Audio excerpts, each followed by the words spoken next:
Yesus di hadapan Pilatus. Seluruh sidang itu bangkit dan membawa Yesus menghadap Pilatus. Mereka mulai menuduh dia, katanya, "Kami mendapati bahwa orang ini menyesatkan bangsa kami dan melarang membayar pajak kepada Kaisar. Dan tentang dirinya ia mengatakan bahwa dialah Mesias, Raja." Pilatus bertanya kepadanya, "Engkaukah Raja orang Yahudi?" Jawab Yesus, "Engkau sendiri mengatakannya." Kata Pilatus kepada imam-imam kepala dan seluruh orang banyak itu, "Aku tidak mendapati kesalahan apapun pada orang ini." Namun, mereka makin kuat mendesak, katanya, "Ia menghasut rakyat dengan ajarannya di seluruh tanah orang Yahudi, mulai dari Galilea dan sampai ke sini." Ketika Pilatus mendengar itu, ia menanyakan apakah orang itu seorang Galilea. Ketika ia tahu bahwa Yesus seorang dari wilayah Herodes, dikirimnya dia menghadap Herodes, yang pada hari-hari itu ada juga di Yerusalem. Yesus di hadapan Herodes. Ketika Herodes melihat Yesus, ia sangat girang, sebab sudah lama ia ingin melihatnya, karena ia sering mendengar tentang dia dan berharap melihat Yesus mengadakan suatu tanda mujizat. Ia mengajukan banyak pertanyaan kepada Yesus, tetapi Yesus tidak memberi jawaban apapun. Sementara itu, imam-imam kepala dan ahli-ahli Taurat maju ke depan dan melontarkan tuduhan-tuduhan yang berat terhadap dia. Bahkan Herodes dan pasukannya menghina dan mengolok-olok dia. Ia mengenakan jubah kebesaran kepadanya, lalu mengirim dia kembali kepada Pilatus. Pada hari itu juga bersahabatlah Herodes dan Pilatus. Sebelum itu mereka bermusuhan. Yesus kembali di hadapan Pilatus. Lalu Pilatus mengumpulkan imam-imam kepala dan pemimpin-pemimpin serta rakyat, dan berkata kepada mereka, "Kamu telah membawa orang ini kepadaku sebagai seorang yang menyesatkan rakyat. Lihat, aku telah memeriksanya di hadapan kamu, dan dari kesalahan-kesalahan yang kamu tuduhkan kepadanya, tidak ada yang kudapati padanya." Herodes juga tidak menemukan kesalahan apapun, sebab ia mengirimkan dia kembali kepada kami. Sesungguhnya tidak ada apapun yang dilakukannya yang setimpal dengan hukuman mati. Jadi, aku akan mencambuk dia lalu melepaskannya. Ia memang wajib melepaskan seorang bagi mereka pada hari raya itu. Namun, mereka berteriak bersama-sama, "Nyahkanlah dia, lepaskanlah Barabas bagi kami." Barabas ini dijebloskan ke dalam penjara berhubung dengan suatu pemberontakan yang telah terjadi di dalam kota dan karena pembunuhan. Sekali lagi Pilatus berbicara kepada mereka karena ia ingin melepaskan Yesus. Namun mereka berteriak membalasnya, "Salibkan dia, salibkan dia." Kata Pilatus untuk ketiga kalinya kepada mereka, "Kejahatan apa yang telah dilakukan orang ini? Tidak ada kesalahan apapun yang kudapati padanya yang setimpal dengan hukuman mati. Jadi aku akan mencambuk dia lalu melepaskannya." Namun dengan berteriak mereka mendesak dan menuntut supaya ia disalibkan. Dan akhirnya mereka menang dengan teriakan mereka. Lalu Pilatus memutuskan supaya tuntutan mereka dikabulkan. Ia melepaskan orang yang dijebloskan ke dalam penjara karena pemberontakan dan pembunuhan itu sesuai dengan tuntutan mereka, sedangkan Yesus diserahkannya kepada kemauan mereka. Yesus dibawa untuk disalibkan. Ketika mereka membawa Yesus, mereka menahan seorang yang bernama Simon dari Kirene yang baru datang dari luar kota. Lalu mereka meletakkan salib itu di atas bahunya, supaya dipikulnya sambil mengikuti Yesus. Sejumlah besar orang mengikuti dia, termasuk banyak perempuan yang menangisi dan meratapi dia. Yesus berpaling kepada mereka dan berkata, "Hai putri-putri Yerusalem, janganlah menangisi aku, melainkan tangisilah dirimu sendiri dan anak-anakmu. Sebab, lihat, akan tiba masanya orang berkata, berbahagialah perempuan mandul dan yang rahimnya tidak pernah melahirkan, dan yang susunya tidak pernah menyusui. Lalu orang akan mulai berkata kepada gunung-gunung, runtuhlah menimpa kami, dan kepada bukit-bukit timbunilah kami. Sebab jikalau orang berbuat demikian dengan kayu basah, apakah yang akan terjadi dengan kayu kering? Digiring juga dua orang lain, dua penjahat, untuk dihukum mati bersama-sama dengan dia. Yesus disalibkan. Ketika mereka sampai di tempat yang bernama Tengkorak, mereka menyalibkan Yesus di situ, dan juga kedua orang penjahat itu, yang seorang di sebelah kanannya dan yang lain di sebelah kirinya. Yesus berkata, "Ya Bapa, ampunilah mereka, sebab mereka tidak tahu apa yang mereka perbuat." Lalu mereka membuang undi untuk membagi pakaiannya. Umat berdiri di situ dan melihat semuanya, tetapi pemimpin-pemimpin mengejek dia. Katanya, orang lain ia selamatkan, biarlah sekarang ia menyelamatkan dirinya sendiri, jika ia adalah Mesias, orang yang dipilih Allah. Juga prajurit-prajurit mengolok-olok dia sambil maju dan menawarkan anggur asam kepadanya dan berkata, "Jika engkau raja orang Yahudi, selamatkanlah dirimu." Juga ada tulisan di atas kepalanya, "Inilah raja orang Yahudi." Salah seorang penjahat yang digantung itu menghujat dia, katanya, "Bukankah engkau Mesias? Selamatkanlah dirimu dan kami." Namun yang lain menegur dia, "Tidakkah engkau takut kepada Allah, sebab engkau menerima hukuman yang sama? Kita memang selayaknya dihukum, sebab kita menerima balasan yang setimpal dengan perbuatan kita. Tetapi orang ini tidak berbuat sesuatu yang salah." Lalu ia berkata, "Yesus, ingatlah aku apabila engkau masuk ke dalam kerajaanmu." Kata Yesus kepadanya, "Sesungguhnya aku berkata kepadamu, hari ini juga engkau akan ada bersama-sama dengan aku di dalam Firdaus." Yesus mati. Ketika itu hari sudah kira-kira jam 12 dan kegelapan meliputi seluruh negeri itu sampai jam 3. Sebab matahari tidak bersinar. Tabir bait suci terkoyak menjadi dua. Lalu Yesus berseru dengan suara nyaring, "Ya Bapa, ke dalam tanganmu kuserahkan nyawaku." Sesudah berkata demikian, ia menghembuskan nafas terakhir. Ketika kepala pasukan melihat apa yang terjadi, ia memuliakan Allah. Katanya, "Sungguh orang ini orang benar." Sesudah seluruh orang banyak yang datang berkerumun di situ untuk tontonan itu, melihat apa yang terjadi, pulanglah mereka sambil memukul-mukul dada mereka. Semua kenalan Yesus berdiri dari jauh, termasuk perempuan-perempuan yang mengikuti dia dari Galilea, dan melihat semuanya itu. Yesus dikuburkan. Adalah seorang yang bernama Yusuf. Ia anggota Mahkamah Agama dan seorang yang baik lagi benar. Ia tidak setuju dengan putusan dan tindakan majelis itu. Ia berasal dari Arimatea, sebuah kota Yahudi, dan ia menanti-nantikan kerajaan Allah. Ia pergi menghadap Pilatus dan meminta jenazah Yesus.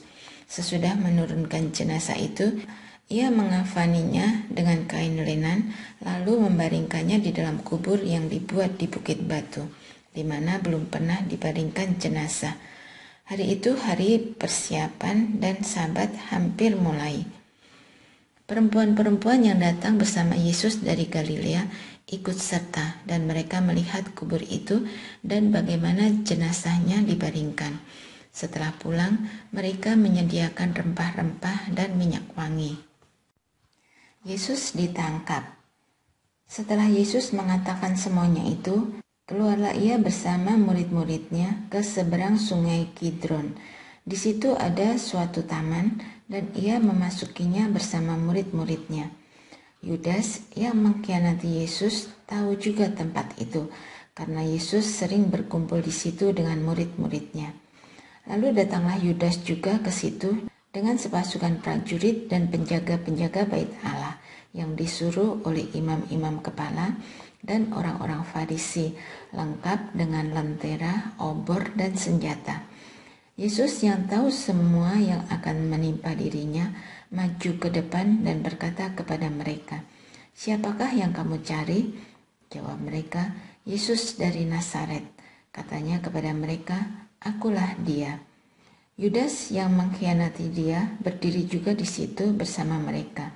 Ketika ia berkata kepada mereka, "Akulah dia," mundurlah mereka dan jatuh ke tanah. Lalu ia bertanya lagi kepada mereka, "Siapakah yang kamu cari?" Kata mereka, "Yesus dari Nazaret." Jawab Yesus, "Telah kukatakan kepadamu, akulah dia. Jika aku yang kamu cari, biarkanlah mereka ini pergi." Demikianlah supaya digenapi firman yang telah dikatakannya, "Dari mereka yang engkau serahkan kepadaku, tidak seorang pun yang kubiarkan binasa." Lalu Simon Petrus yang membawa pedang menghunus pedang itu dan menyerang hamba imam besar dan memutuskan telinga kanannya. Nama hamba itu Malkus. Kata Yesus kepada Petrus, "Sarungkan pedangmu itu. Tidakkah aku akan minum cawan yang diberikan Bapa kepadaku?" Yesus di hadapan Hanas. Lalu pasukan prajurit serta perwiranya dan penjaga-penjaga yang disuruh para pemuka Yahudi itu menangkap Yesus dan membelenggu dia. Mula-mula mereka membawanya kepada Hanas, karena Hanas adalah mertua Kayafas yang pada tahun itu menjadi imam besar. Kayafaslah yang telah menasihatkan para pemuka Yahudi, lebih berguna jika satu orang mati untuk seluruh bangsa. Petrus menyangkal Yesus. Simon Petrus dan seorang murid lain mengikuti Yesus. Murid itu dikenal imam besar, dan ia masuk bersama-sama dengan Yesus ke halaman istana imam besar. Tetapi Petrus tinggal di luar dekat pintu. Murid yang lain itu yang mengenal imam besar kembali keluar, berbicara dengan perempuan penjaga pintu, lalu membawa Petrus masuk. Kata hamba perempuan penjaga pintu kepada Petrus, "Bukankah engkau juga murid orang itu?" Jawab Petrus, "Bukan." Waktu itu udara dingin, karena itu hamba-hamba dan penjaga-penjaga bait Allah berdiri dekat api arang yang telah mereka nyalakan dan menghangatkan badan. Juga Petrus berdiri menghangatkan badan bersama mereka. Yesus diperiksa oleh Hanas. Kemudian imam besar menanyai Yesus tentang murid-muridnya dan ajarannya. Jawab Yesus kepadanya, "Aku berbicara terang-terangan kepada dunia. Aku selalu mengajar di rumah-rumah ibadat dan di bait Allah, tempat semua orang Yahudi berkumpul. Aku tidak pernah berbicara sembunyi-sembunyi. Mengapa engkau menanyai aku? Tanyailah mereka yang telah mendengar apa yang kukatakan kepada mereka. Sungguh, mereka tahu apa yang telah kukatakan." Ketika ia mengatakan hal itu, seorang penjaga yang berdiri di situ menampar mukanya sambil berkata, "Begitukah jawabmu kepada imam besar?" Jawab Yesus kepadanya, "Jikalau kataku itu salah, tunjukkanlah salahnya. Tetapi jikalau kataku itu benar, mengapa engkau menampar aku?" Lalu Hanas mengirim dia dalam keadaan terbelenggu kepada Kayafas imam besar itu. Petrus menyangkal Yesus lagi. Simon Petrus masih berdiri dan menghangatkan badan. Kata orang-orang kepadanya, "Apakah engkau juga muridnya?" Ia menyangkalnya, katanya, "Bukan." Kata seorang hamba imam besar, seorang keluarga dari hamba yang telinganya dipotong Petrus, "Bukankah engkau kulihat di taman itu bersama dia?"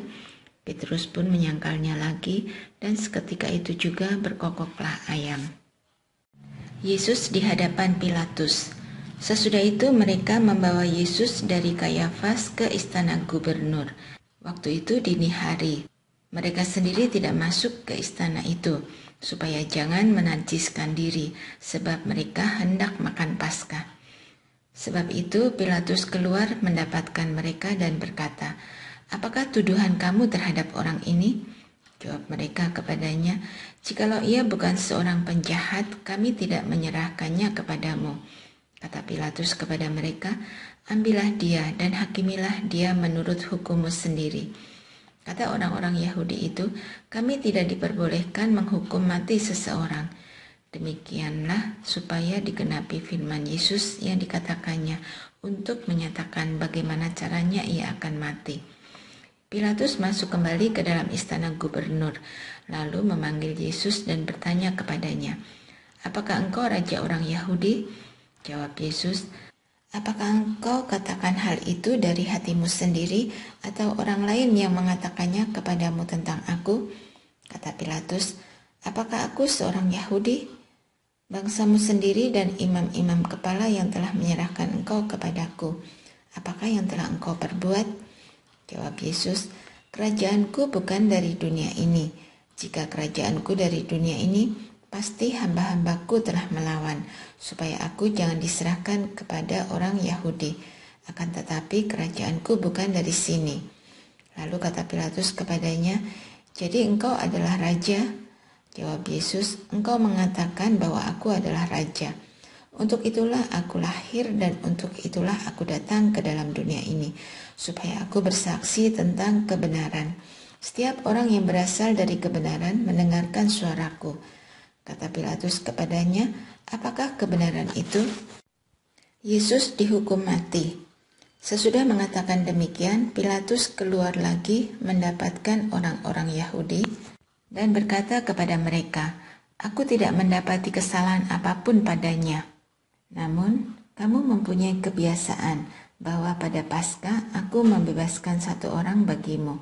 Maukah kamu supaya aku membebaskan raja orang Yahudi bagimu? Mereka berteriak lagi, jangan orang ini, melainkan Barabas. Barabas adalah seorang penyamun. Lalu Pilatus mengambil Yesus dan menyuruh orang mencambuk dia. Prajurit-prajurit menganyam sebuah mahkota duri dan menaruhnya di atas kepalanya. Mereka mengenakan jubah ungu kepadanya dan terus-menerus maju mendekatinya dan berkata, salam hai raja orang Yahudi. Lalu mereka menampar mukanya. Pilatus keluar lagi dan berkata kepada mereka, lihatlah, aku membawa dia keluar kepada kamu, supaya kamu tahu bahwa aku tidak mendapati kesalahan apapun padanya. Lalu Yesus keluar, bermahkota duri dan berjubah ungu. Kemudian kata Pilatus kepada mereka, lihatlah manusia itu. Ketika imam-imam kepala dan penjaga-penjaga itu melihat dia, berteriaklah mereka, salibkan dia, salibkan dia. Kata Pilatus kepada mereka, ambil dia dan salibkan dia, sebab aku tidak menemukan kesalahan padanya. Jawab orang-orang Yahudi itu kepadanya, kami mempunyai hukum dan menurut hukum itu ia harus mati, sebab ia menganggap dirinya sebagai anak Allah. Ketika Pilatus mendengar perkataan itu, ia makin takut. Lalu ia masuk lagi ke dalam istana gubernur dan berkata kepada Yesus, dari manakah asalmu? Namun Yesus tidak memberi jawab kepadanya. Karena itu kata Pilatus kepadanya, tidakkah engkau mau bicara dengan aku? Tidakkah engkau tahu bahwa aku berkuasa untuk membebaskan engkau dan berkuasa juga untuk menyalibkan engkau? Yesus menjawab, engkau tidak mempunyai kuasa apapun terhadap aku, jikalau kuasa itu tidak diberikan kepadamu dari atas. Sebab itu, dia yang menyerahkan aku kepadamu lebih besar dosanya. Sejak itu, Pilatus berusaha untuk membebaskan dia, tetapi orang-orang Yahudi berteriak, jikalau engkau membebaskan orang ini, engkau bukanlah sahabat Kaisar. Setiap orang yang menganggap dirinya sebagai raja, ia melawan Kaisar. Ketika Pilatus mendengar perkataan itu, ia menyuruh membawa Yesus keluar, dan ia duduk di kursi pengadilan di tempat yang bernama Litostrotos, dalam bahasa Ibrani Gabata. Hari itu hari persiapan Paskah, kira-kira jam 12. Kata Pilatus kepada orang-orang Yahudi itu, lihatlah rajamu. Lalu berteriaklah mereka, enyahkan dia, salibkan dia. Kata Pilatus kepada mereka, haruskah aku menyalibkan rajamu? Jawab imam-imam kepala, kami tidak mempunyai raja selain Kaisar. Akhirnya Pilatus menyerahkan Yesus kepada mereka untuk disalibkan. Yesus disalibkan. Mereka mengambil Yesus. Sambil memikul salibnya, ia pergi keluar ke tempat yang bernama tempat tengkorak, yang dalam bahasa Ibrani disebut Golgota. Di situ mereka menyalibkan dia. Bersama dia disalibkan juga dua orang lain, sebelah menyebelah, sedangkan Yesus di tengah. Pilatus menyuruh memasang juga tulisan di atas kayu salib itu. Bunyinya, Yesus orang Nazaret, Raja orang Yahudi. Banyak orang Yahudi yang membaca tulisan itu, sebab tempat Yesus disalibkan terletak dekat kota, dan kata-kata itu tertulis dalam bahasa Ibrani, bahasa Latin, dan bahasa Yunani. Lalu kata imam-imam kepala orang Yahudi kepada Pilatus, "Jangan engkau menulis Raja orang Yahudi, melainkan ia mengatakan, Akulah Raja orang Yahudi." Jawab Pilatus, "Apa yang kutulis tetap tertulis." Sesudah prajurit-prajurit itu menyalibkan Yesus, mereka mengambil pakaiannya, lalu membuatnya menjadi 4 bagian untuk tiap-tiap prajurit 1 bagian.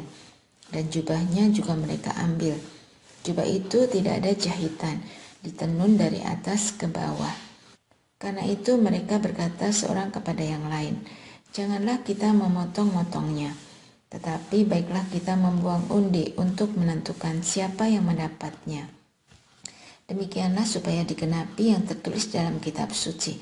Mereka membagi pakaianku di antara mereka, dan mereka membuang undi atas jubahku." Semua itu telah dilakukan prajurit-prajurit itu. Dekat salib Yesus berdiri ibunya dan saudara ibunya, Maria istri Klopas dan Maria Magdalena. Ketika Yesus melihat ibunya dan murid yang dikasihinya di sampingnya, berkatalah ia kepada ibunya, "Ibu, inilah anakmu."